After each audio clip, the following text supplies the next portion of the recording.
So, with the upcoming turkey season coming up, we're going to be going over some of the things that you're going to need to start turkey hunting.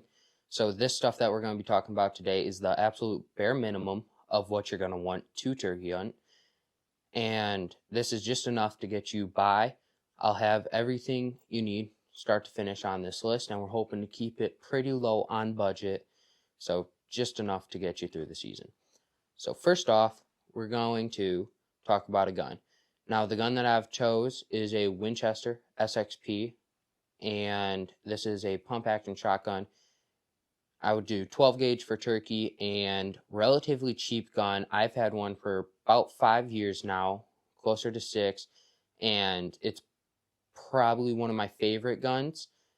It's super reliable. I've had it through everything. I take it rabbit hunting, crow hunting, squirrel hunting, turkey hunting, duck hunting, geese hunting. Like, I hunt everything with this gun, and so I would definitely recommend this gun. You can find it for around 300 to 350 bucks depending on where you get it and if there's sales on. I know at certain points in time you might be able to find a Black Friday sale and pick it up for under 300 bucks. So that is the gun that I would recommend for turkey hunting. Second thing I'm going to talk about is camo. Now, goes without saying, turkeys have amazing eyesight, and so you're going to want camo top, camo bottoms, and preferably gloves. Now, I don't always use gloves, but it would be great if you had a thin pair of gloves. Walmart sells some for $3 coming up to the turkey season. They have them on sale for super cheap there, so go get a pair of gloves. Those will definitely help a lot. And then the other piece of camo that I have here is this neck gaiter. I personally like this one. I think this one is just by Realtree or Mossy Oak or something. It's super lightweight and super thin, and I like how long it is just because then it'll cover your entire neck and you can pull it up all the way right beneath your eyes. You can also bring the back up to cover over your forehead and hair and stuff like that, and it'll still cover your neck and face to just leave a little opening right around your eyes. And so I definitely, if you're going to get one that's a thin meshy material and one that is long enough that it'll cover everything and you'll have plenty of access. And you can do whatever you want with it. And so I would definitely recommend one like that where it's water wicking material. Next thing I want to talk about is boots. So right here I have this is the boots I'll be going with this season. They are Northside boots just because they are lightweight. Now these ones do have a little bit of insulation. In Wisconsin, it's pretty cold still in spring, depending on times. It could be warm, but lots of times it's still cold. So these hiker boots I like if there's no snow, if I'm not going somewhere where it's going to be super wet. I'm going to go with these just because they're lightweight and they won't hurt my feet if I'm walking a lot. And deer and turkey hunting, you might be walking quite a bit. And so I'm going to go with these. But there are times when I'm going somewhere where I've hunted swamps before and somewhere where you're expected to get a little bit of moisture. Maybe there's dew in the morning or you have to go in some standing water, something like that. I'm going to go with these knee-high boots. These are Cabela's Instinct boots, and these are the ones, just anything that's waterproof and that goes up to your knee is preferred. If you're going in deeper water, you can get hip waders, but I like these just because they're comfortable, and you're going to want something knee-high if you're going towards standing water. Now, I've done it before where I've gone over my boot in water, and it sucks, but if it's decent weather out, it's not terrible. But every time I just want to have the option to go with a bigger boot depending on where I'm going.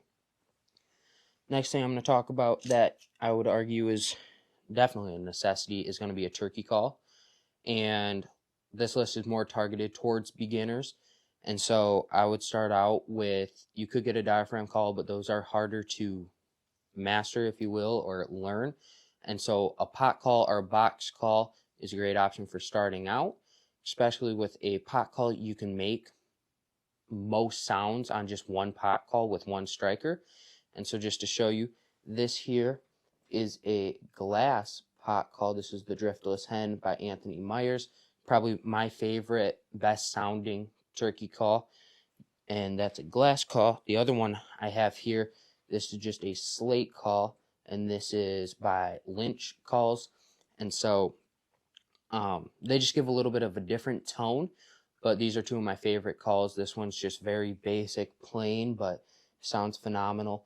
And then I have, these are both Anthony Meyer Custom Turkey Call strikers. I like these strikers a lot. They sound fantastic. They feel good in the hand. And so I definitely recommend those. Everything there. I mean, you can get a pot call, even if it's just a cheap one. I've had a lot of cheap ones that sound pretty decent. I've called in turkeys with cheap ones.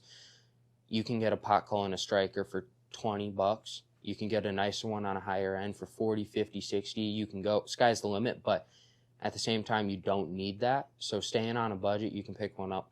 Walmart has some, I know, and pick some up for $20 and have no problem calling in a turkey. So those are the bare minimum. I do have one more thing that I'd recommend.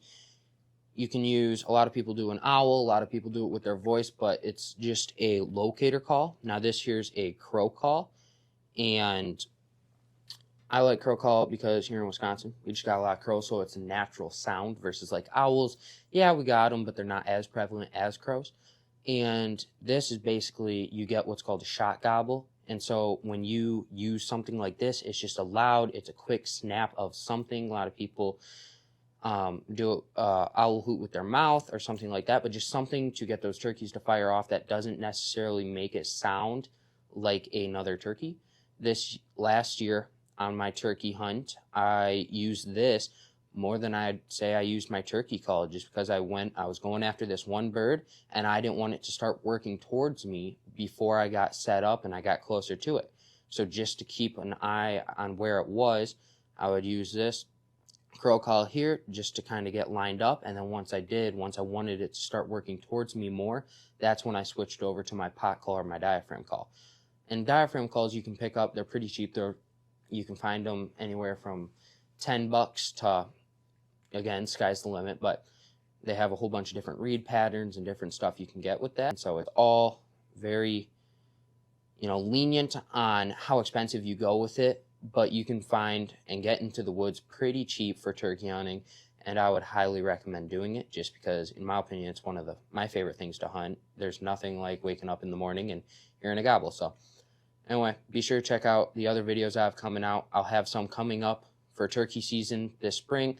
Hopefully I can get a bird then, but I'm also going to have some tactic guides on turkey hunting. I'm going to have some gear reviews. I'm going to have what I'm going to be taking to the woods, my full gear list, and some other videos that are just turkey related coming out. I'll also have some shed hunting videos coming out in the near future, hopefully. So stay tuned for all those. Check out the TikTok and the Instagram, and hopefully it'll be a good 2024. So see you on the next one.